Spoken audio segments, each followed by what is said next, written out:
The advisor to Gordon Brown wants to exterminate 1/2 of the population of the British Isles. Now, that's something Hitler might have tried to do, or Stalin. They didn't succeed. Will Gordon Brown do it? You can read this in the statements of these lunatics, radical environmentalists, fanatical Malthusians, tree huggers, whatever you want to call them. This is an ideology of genocide which can be documented exhaustively, ad nauseum, out of their own statements. When Gore said the science is settled, that raised red flags amongst the media, and then also amongst a lot of other people that sort of knew that that wasn't true, other scientists, and started to look at it. And of course, the more they looked at it, the more they realized, no, science is never settled. What is coming down now is environmentalism is nothing but phony science. Nothing but phony science. And if we really believe in the environment, if we really believe in freedom, if we really believe in truth, we need to get some straight answers. Now, the Kyoto Agreement, of course, was reached in the city of Kyoto. And what was interesting was several things came out of that. But the first thing was that not all countries had to participate in Kyoto, but not all had to take action. Only the developed nations were required to reduce their level of CO2. The developing nations were excluded. Now, of course, at that time, China was, and in some ways you can argue it still is, a developing nation. So it wasn't required to meet any targets under Kyoto, nor was India. The U.S., of course, held out. And what's interesting is that the U.S. Senate voted 95-0 against the Kyoto Accord, even though Al Gore was the vice president at the time.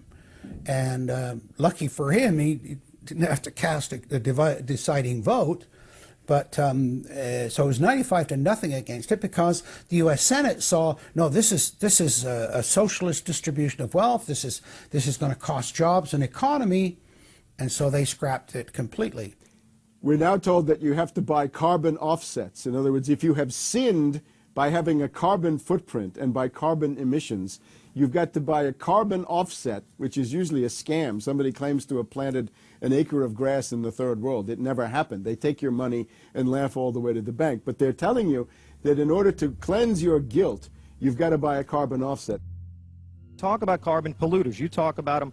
It's my understanding that back in 1997, when you were vice president, Enron's CEO, Ken Lay, was involved in discussions with you at the White House about helping develop this type of policy, this trading scheme. And is that accurate? Is it inaccurate? It's been reported. I don't know, but I met with Ken Lay, as lots of people did, before anybody knew that he was a crook. Right, and clearly you can see why so many of us are concerned about this type of cap-and-trade energy tax that would be literally turning over this country's energy economy. I didn't know him well enough to call him Kenny Boy. Well, but you knew him well enough to help devise this trading scheme, and obviously we know what Enron and these big guys on Wall Street like Goldman Sachs, and I know you've got interest with Goldman Sachs. No. Well, that's been reported. Is that not accurate? No, I wish I did. With executives you're partnered in companies with executives from Goldman Sachs. Well, if you're not. Al Gore has got to be the greatest con artist in modern history. This guy claims he invented the internet, even though it's on record he's a liar, and he got away with it. He was the pitch man that successfully sold, as vice president, NAFTA and GATT, that's lowered the standard of living in the United States and Mexico and almost completely deindustrialized our country. Now he's saying you should pay him and his private company, set up by Enron, a carbon tax on breathing. Look, if you want to buy Al Gore's propaganda, go ahead. But before you do that, you should at least look into the claims he's making. There was a meeting in the White House in 1998 between Al Gore and Bill Clinton, Ken Lay, and Lord Brown. Okay, well, who were these people? Well, we know the president, the vice president. Ken Lay, of course, was the president of Enron. And Enron was a major, major player in the carbon credit, carbon trading. And in fact, stood to make an enormous amount of money out of it. And so it was part of I think, part of the collapse of Enron. And Lord Brown, of course, was the head of the largest oil company in the world.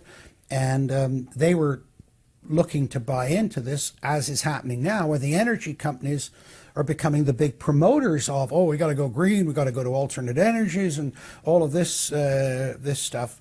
They saw a business opportunity and leapt onto it, and one that would make them look green again. When it came time for the 1,200-plus page greenhouse gas emission and carbon legislation to be voted on, the Speaker of the House, Nancy Pelosi, would not let the Republicans, or even members of her own party, see the bill until minutes before the vote.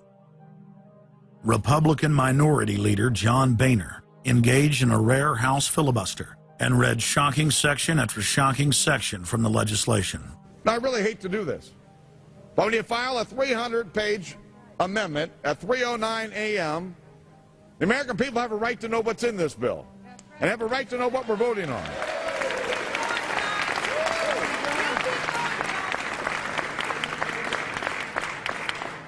Page 48.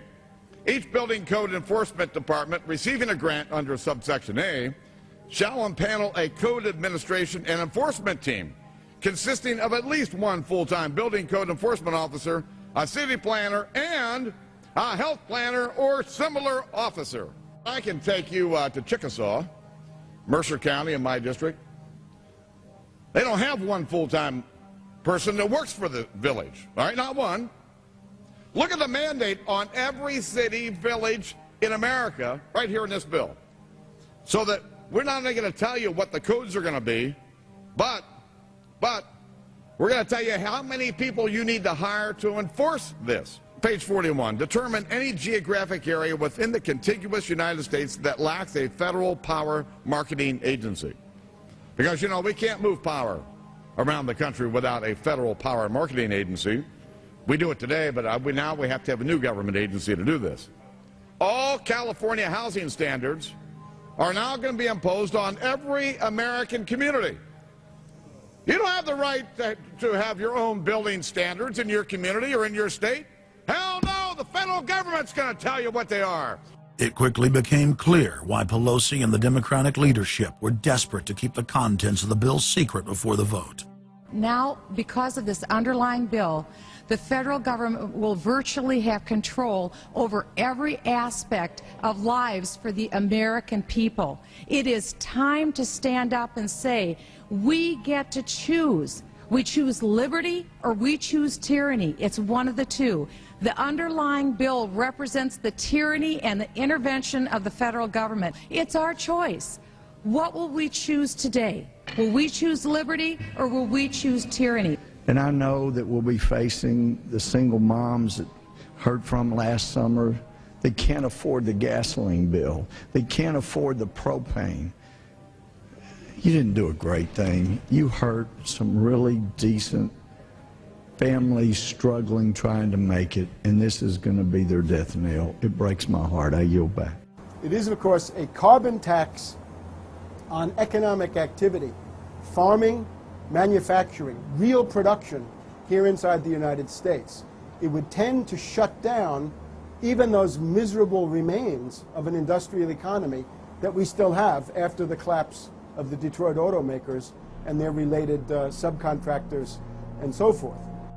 Every home and business in the United States would be federally regulated and controlled. Mandatory home inspections will be carried out by federal inspectors, and it's all at the expense of the homeowner.